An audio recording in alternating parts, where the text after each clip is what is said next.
In previous lecture, we have discussed two questions in which we have to compare the data given to us.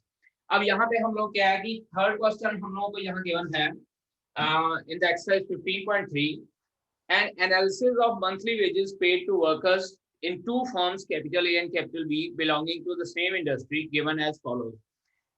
Which firm A or B pays out larger amount? And secondly, which firm A or B shows greater variability? अब बेटा आप यहाँ पे ध्यान दीजिए, यहाँ पे mean of monthly wages दोनों डाटा का सेम है, ठीक है।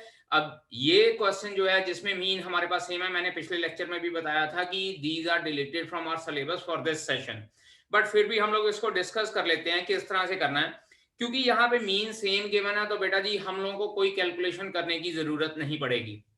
सिंपल सी बात है, यहां पे चेक कीजिए, number of wages earn in firm A is 586, लेकिन उसके जो टोटल नंबर ऑफ वर्कर्स हैं 5253 थे, और दूसरी फर्म जो बी है उसके 648 वर्कर्स हैं। तो नेचुरल सी बात है जिसके वर्कर्स ज्यादा है, क्योंकि मीन सेम है, सिंस हम लोग इस तरह से करेंगे, since number of workers are same, number of worker नहीं, नंबर मंथली वेजेस, इसको हम लोग बोलेंगे since mean monthly wages, mean monthly wages is same, wages is same, therefore simple सी लाइन लिखनी है, therefore the firm with greater number of workers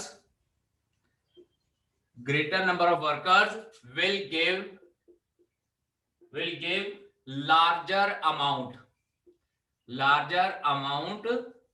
as monthly wages, ठीक है जी। क्योंकि हमारे पास मीन सेम है इसलिए मंथली वेजेस डिसाइड होएगा कि किस फर्म के नंबर ऑफ वर्कर्स ज्यादा है।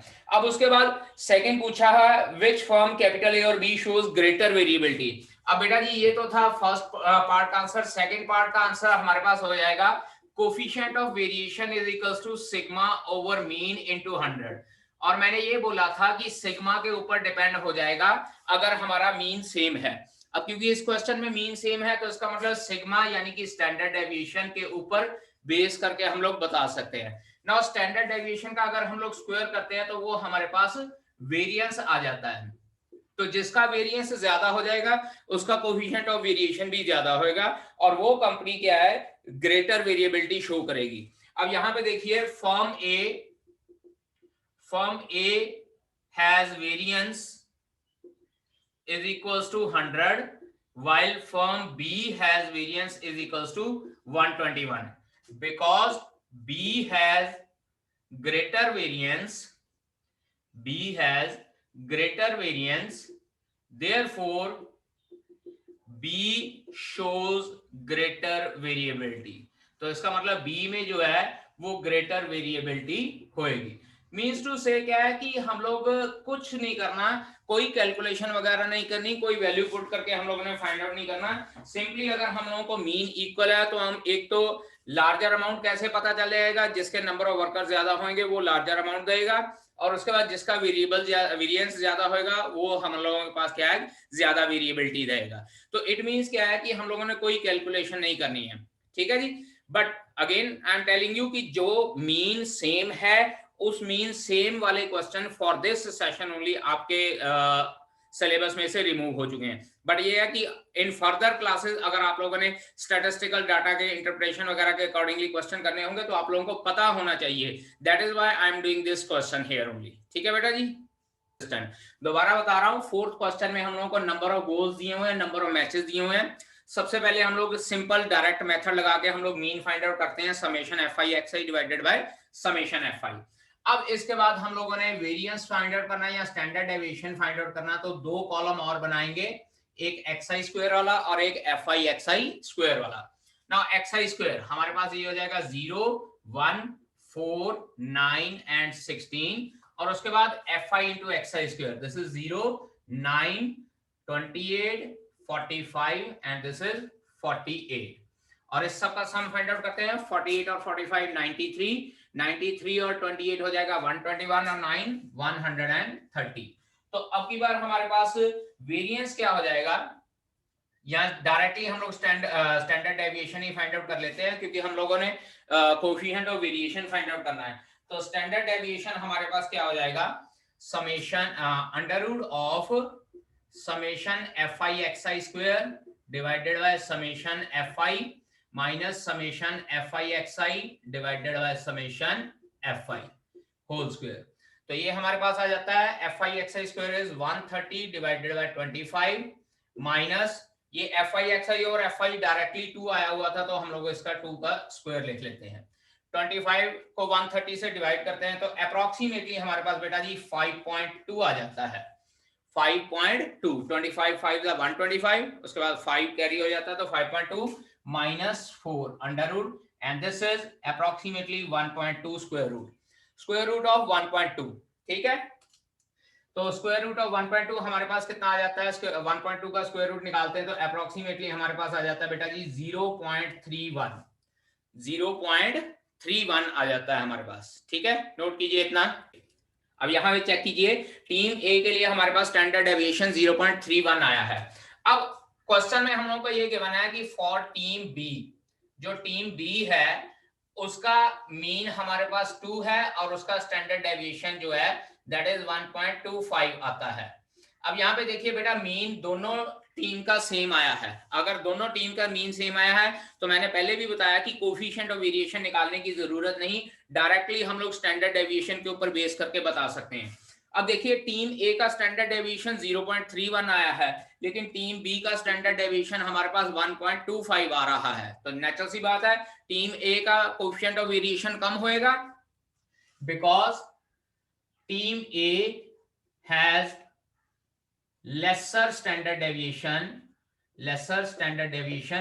therefore team A is less variable और team A less variability show करती है, hence team A is more consistent। Team A is more consistent। Consistent का मतलब बेटा यहाँ पे हम लोग स्टेबिलिटी के साथ भी कर सकते हैं कि कौन सी टीम ज्यादा स्टेबल है। मैंने बोला था जिसका कोएफिशिएंट ऑफ वेरिएशन कम आएगा वो कम वेरिएबल होएगी और ज्यादा स्टेबल होएगी। तो ज्यादा स्टेबल का मतलब हो जाएगा कि टीम ए हमारे पास ज्यादा कंसिस्टेंट है। ठीक है बेटा जी, लिटिल बिट करेक्शन कर लीजिए, जो 1.2 का स्क्वायर रूट है वो अप्रोक्सीमेटली 1.09 आता है। थोड़ी सी मिस्टेक हो गई थी, 1.2 का स्क्वायर रूट 1.09 आता है। ठीक है, करेक्ट कर लीजिए। अब 1.09 के अकॉर्डिंगली भी हमारा टीम ए का जो है कोएफिशिएंट ऑफ वेरिएशन कम ही आएगा टीम बी से, तो our answer remains the same that team A is more consistent. ठीक है, थोड़ी कैलकुलेशन मिस्टेक हो गई थी, करेक्ट कर लीजिए इसको। क्वेश्चन हम लोगों को ये गिवन है कि जो the sum and sum of squares of corresponding length and weight of 50 plant products are given below, which is more varying the length or weight। हम लोगों ने ये बताना है कि वेरिएबिलिटी किस में है, लेंथ में है या वेट में है।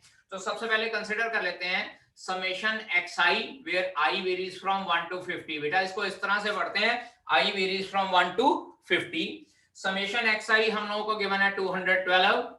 उसके बाद summation xi square where i varies again from 1 to 50 is equals to 902.8।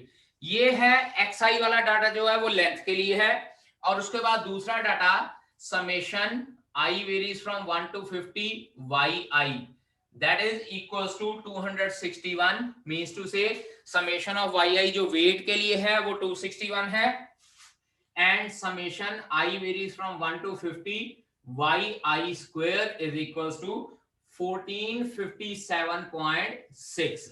और ये yi square हम लोगों को गिवन है वेट के लिए ये डाटा। अब हम लोगों ने क्या करना है, वेरिएबिलिटी चेक करनी है, तो दोनों का मीन और दोनों का स्टैंडर्ड डेविएशन पहले निकालना पड़ेगा।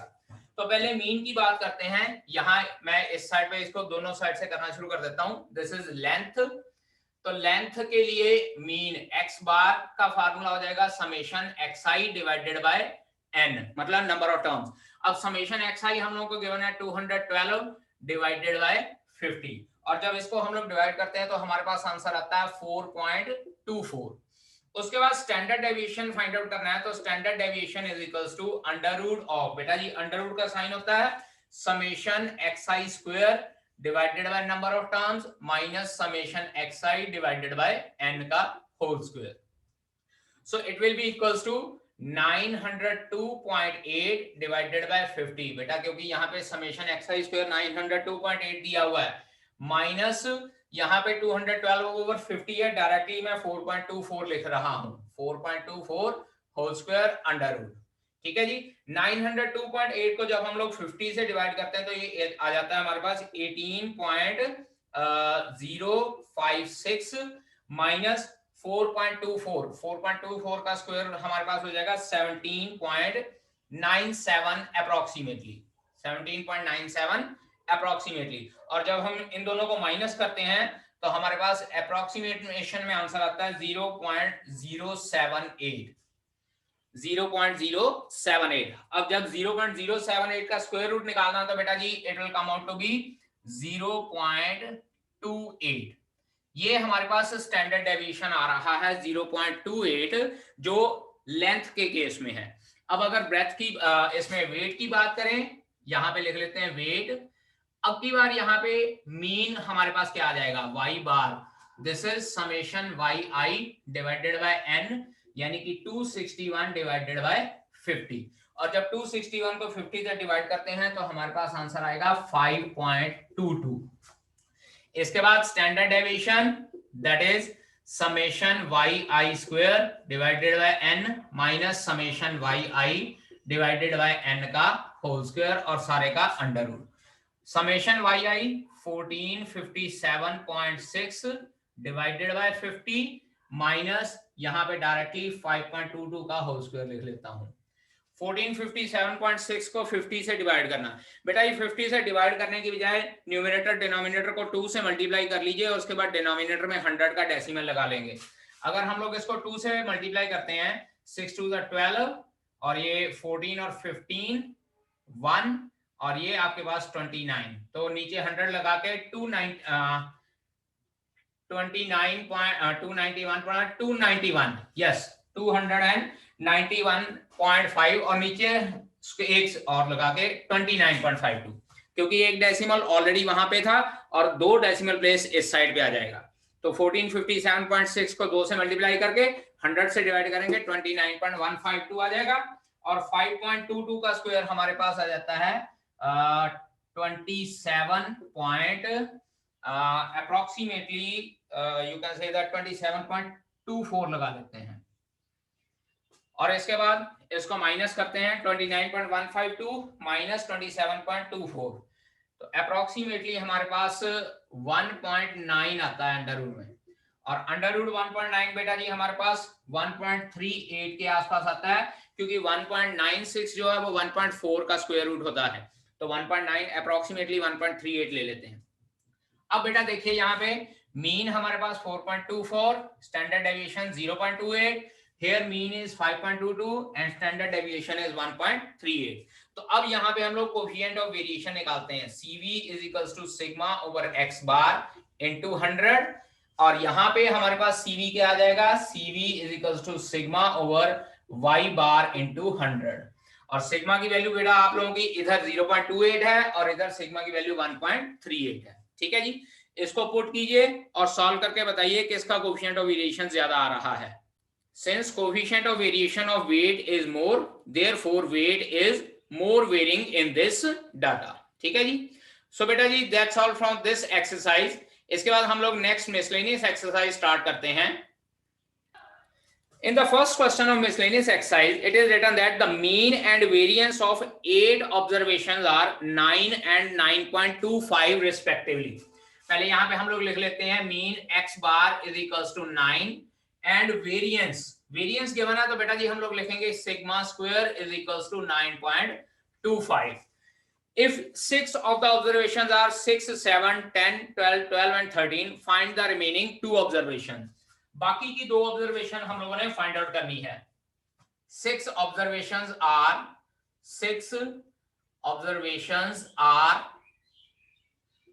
हमारे पास क्या क्या है 6, 7, 10, 12, 12 and 13, and let remaining